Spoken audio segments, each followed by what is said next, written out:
তাই তো বলি যে আমি প্রতি মাসে এত ভুসি আমি কিনে আনি, কিন্তু ভুসির মধ্যে কোনো উন্নতি পাই না। প্রতি মাসে 10 থেকে 12 কেজি ভুসি আমার ওই খাদ্যর বাসন থেকে নাই হয়ে যায়। কিন্তু আজকে পেয়েছি তো বড়, তোরা আমার চিনোস না, আমি যে আমার একটা খাবার কাউকে দিই না। তোদের সাহস কত বড় যে আমার সেই ভুসির মধ্যে তো ওরা মুখ দিয়েছ। দেখছো কত ভুসি খেয়েছে, আমার ভুসির ঢামি অর্ধেক করে ফেলেছে। আমাকে ছেড়ে দাও, আমি না বুঝে আমি এসে পড়েছি। কোনো কাম হবে না, বহুদিন পরে আমি পেয়েছি। বিগত 6 মাস ধরে আমি কোনো ভুসির কোনো উন্নতি পাই না।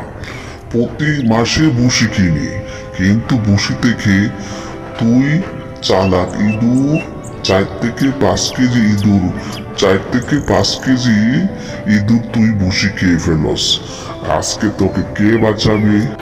আমাকে মারবেন না, আমাকে মারবেন না।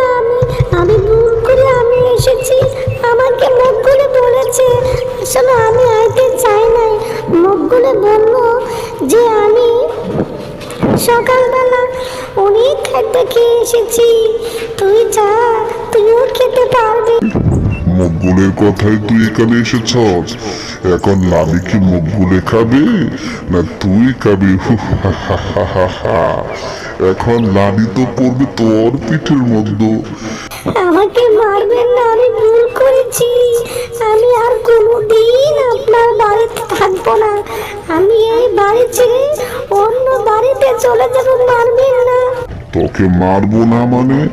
বহুদিন পরে আমি তোকে খুঁজছিলাম, যাই কই আমার এত বসি, কিন্তু তোরা খুব চালাকি করে আমার বসিগুলা খেয়ে যাস। ওই মকবুলরে যদি পেতাম, মকবুলের গুহার মধ্যে পিঠাইতাম। যাই হোক, মকবুলরে পাই নাই, তাই কি তোকে তো পেয়েছি। আমার মুখে মারবেন না, আমার দাঁতটি এত সুন্দর সুন্দর দাঁত, এই দাঁতটি আমার ভাঙবেন না। আমার ওই দাঁত দিয়ে আমি কত কিছু খাই। তোর দাঁতের মধ্যেই পিঠাবো আজকে। তুই আমার এত বসি খেয়েছ, বসিগুলা বের কর, বের কর বলছি, বের কর, বের কর। আমি কেমনে বাইর করব? আমি তো এত বসে খাই নাই, ওই মুখগুলো খেয়েছে, মুখগুলো ধরেন। কিভাবে ধরবো? মকবুলে তো পাই নাই, তোকে পেয়েছি। তোকে আমি এখন জন্মের শিক্ষা দিব। আমাকে মাইজেন না।